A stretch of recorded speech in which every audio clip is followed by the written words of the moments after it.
Hey, in front of me is SONY Xperia Mark IV, and today I would like to show you how to operate pop-up view on this device.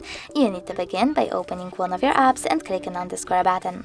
Over here you can click on the icon of an app and select pop-up window, but you can also click on pop-up window over here.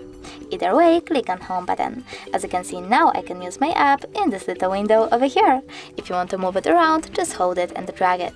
You can also use it overlay other app by clicking on the other one and operating in both of them.